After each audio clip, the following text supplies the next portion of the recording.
Halo, sobat semua. Selamat datang di channel Riwayat Dwi Pantara. Channel informasi tentang sejarah Indonesia dan Asia Tenggara. Pada awal tahun ini secara resmi pemerintah telah menetapkan kenaikan pajak pertambahan nilai atau PPN sebesar 12% untuk barang-barang mewah. Pada masa Jawa kuno juga dikenal perpajakan semacam dengan PPN. Jika dibandingkan dengan PPN pada masa Jawa kuno kira-kira lebih besar mana? Temukan jawabannya di video kali ini.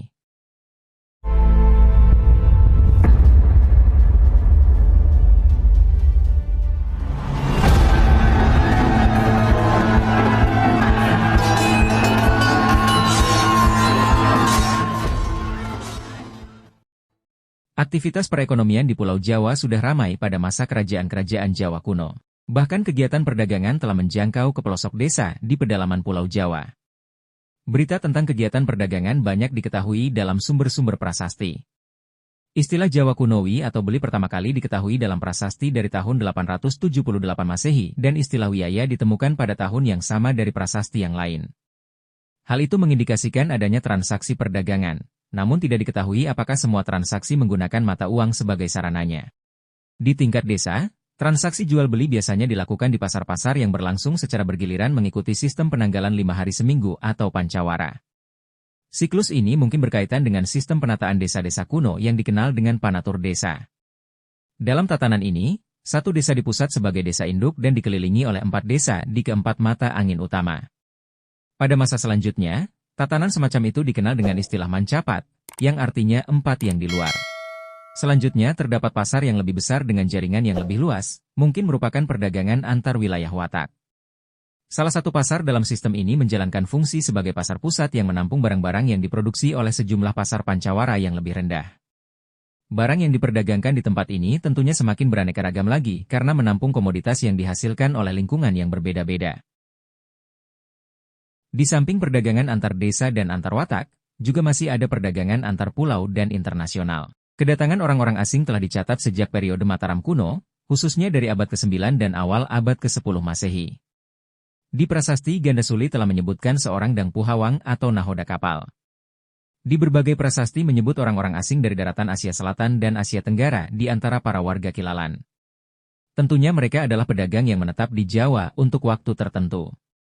Pada masa Mataram kuno berpusat di Jawa Tengah, pelabuhan-pelabuhan besar berada di pantai utara dari Tegal hingga Rembang. Selanjutnya mengikuti perpindahan kekuasaan ke Jawa Timur pada abad ke-10, pelabuhan-pelabuhan di Jawa Timur pun berkembang pesat.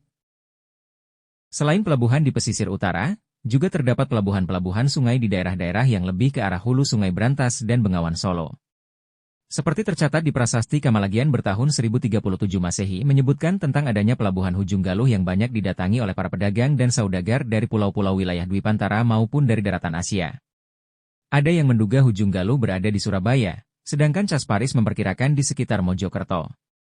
Bukti lain terdapat di relief Borobudur yang menggambarkan beberapa kapal layar besar mungkin adalah kapal dagang. Prasasti bertahun 1050 menyebutkan adanya usaha perbaikan pelabuhan Kambang Putih yang diduga kemudian hari dikenal dengan nama Tuban. Pada masa Majapahit, dalam Nagara Kertagama disebutkan bahwa Bubat adalah suatu pelabuhan sungai dekat pusat kerajaan. Di Bubat banyak didirikan bangunan gudang dan rumah-rumah tempat tinggal pedagang asing. Pada masa berikutnya, pelabuhan Canggu mungkin juga menjalankan fungsi serupa. Dalam prasasti, istilah untuk menyebut pedagang secara umum adalah Masamyawahara. Sedangkan istilah lain untuk menyebut pedagang, yaitu abakul, adagang, dan banyaga. Belum begitu jelas apakah ketiga istilah itu dipakai untuk membedakan besar kecilnya jumlah barang dagangannya. Jan Wiseman Christie mengajukan pendapat bahwa abakul adalah pedagang eceran, sedangkan adagang mungkin semacam grosir. Banyaga merupakan pedagang besar yang melakukan perdagangan antar pulau dan bahkan internasional.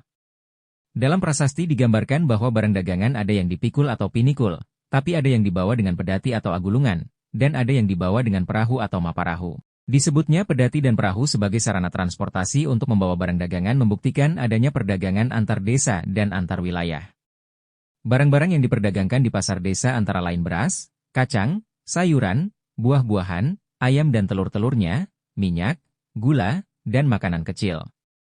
Alat-alat keperluan rumah tangga juga seperti atap rumah, kapur sirih, keranjang, tikar, aneka barang dari bambu dan kayu, gerabah dalam berbagai bentuk, kain, burung, dan hewan-hewan liar. Beberapa jenis komoditas mungkin dibawa oleh para pedagang yang lebih profesional, seperti misalnya gula kelapa, asam, garam, terasi, ikan asin, bawang merah, dan bermacam-macam bumbu. Termasuk juga adalah buah pinang, wadah pinang, kapas, benang katun, bahan pewarna, lempeng-lempeng logam dan barang logam lainnya. Binatang ternak juga diperdagangkan di pasar-pasar lokal, yang paling banyak adalah kerbau, sapi, kambing, babi, bebek, dan ayam. Di pasar juga terdapat para pengrajin, misalnya pengrajin tembaga, perunggu, besi dan gerabah, yang menjual hasil usahanya sendiri. Dari berbagai kegiatan perdagangan itu, kerajaan memungut pajak perdagangan dan pajak usaha kerajinan. Pajak yang dikenakan kepada para pedagang dan perajin tidak diketahui besarnya. Dalam banyak prasasti penetapan tanah atau desa sima, meskipun memperoleh hak untuk bebas dari pungutan pajak, tetapi masih ada peraturan tentang pembatasan usaha yang tidak dikenai pajak.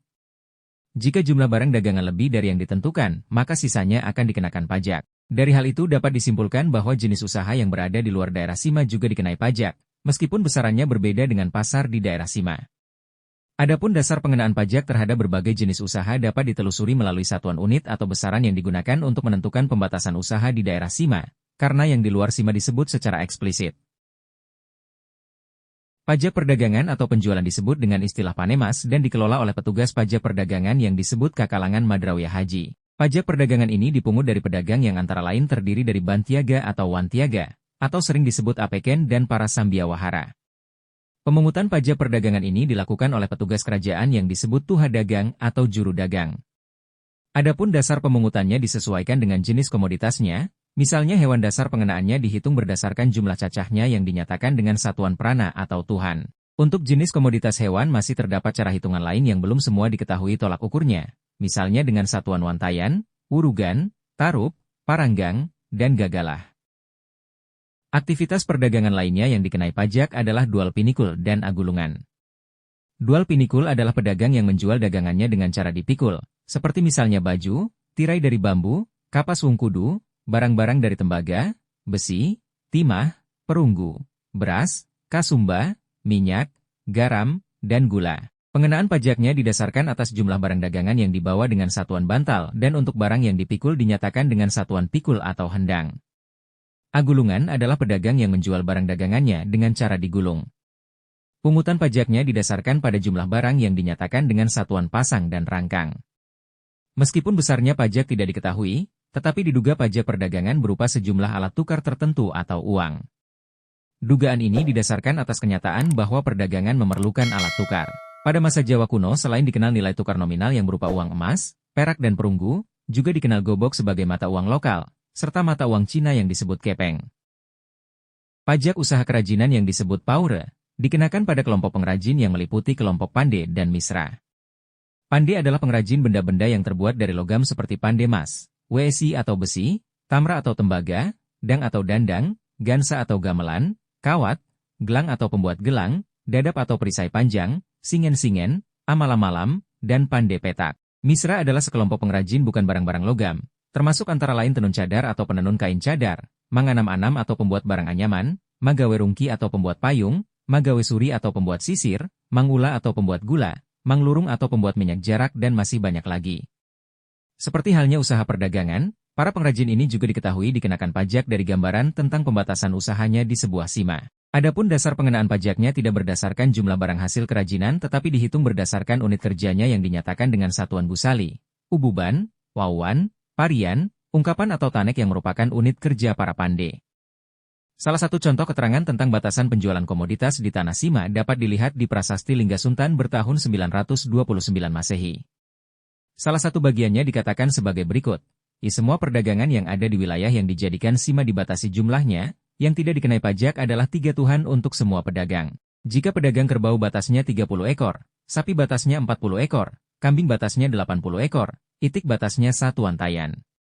Barang-barang yang diangkut pedati batasnya 3 pasang, pembuat karah batasnya 3 lumpang, barang-barang yang diangkut oleh kuda batasnya 1 kulit, pandai logam batasnya 3 ububan, tukang kayu batasnya 1 tuhan, padahi batasnya 3 tangkilan, pemintal kain batasnya 4 pemintalan, barang-barang yang diangkut perahu batasnya 1 perahu dengan 3 tiang tanpa geladak. Jika dipikul dagangannya seperti pakaian, barang-barang tembaga, kotak sirih, pedagang kapas, mengkudu, barang-barang dari besi, tembaga, dan perunggu, timah, garam, padat, minyak, beras, gula, pamaja, beses, kasumba, dan segala macam jenis barang-barang yang dijual dengan dipikul batasnya 5 bantal dalam satu tuhan.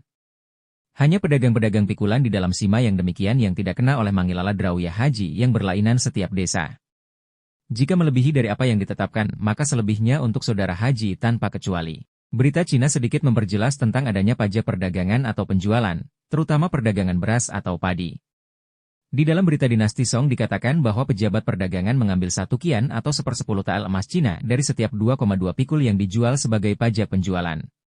Sedangkan pajak pengrajin, dalam prasasti hanya disebutkan bahwa pajaknya dibagi 3 dengan rincian 1/3 untuk bahtara, 1/3 untuk pengelola sima, dan 1/3 lagi untuk kas kerajaan. Terkadang seluruh pajaknya dipersembahkan kepada bahtara yang dipuja dalam bangunan suci. Menurut perhitungan Jan Wiseman Christie, 1 pikul sama dengan 100 kati dan 1 kati seberat antara 750 hingga 768 gram. Sedangkan Ribut Darmo Sutopo memperkirakan 1 kati seberat 754,667 gram.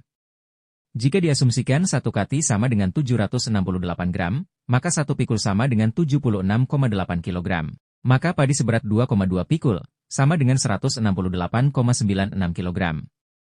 1 tahil emas Cina mungkin sekitar 37,8 gram emas, maka 1/10 tahil emas sekitar 3,78 gram. Jika pada bulan ini harga emas sekitar 1.500.000 per gram, maka harga 3,78 gram emas mencapai Rp5.670.000. Entah benar atau tidak pemberitaan dari sumber Tiongkok itu, karena pajak penjualan beras atau padi begitu sangat tinggi kalau dibandingkan dengan masa sekarang. Tetapi nilai tahil emas Cina selalu berfluktuasi terhadap tahil perak. Pada dasarnya 1 tahil emas Cina antara 10 hingga 20 tahil perak Cina. Sedangkan 1 tahil perak sama dengan 16 kian perak. Pada masa dinasti Song, 1 kian setara dengan 4 gram perak. Jika dianggap 1 tahil emas kira-kira sekitar 15 tahil perak, maka 1/10 tahil emas sama dengan 96 gram perak. Pada bulan Desember 2024 harga perak Rp15.300 per gram, maka perak seberat 96 gram senilai dengan Rp1.468.800.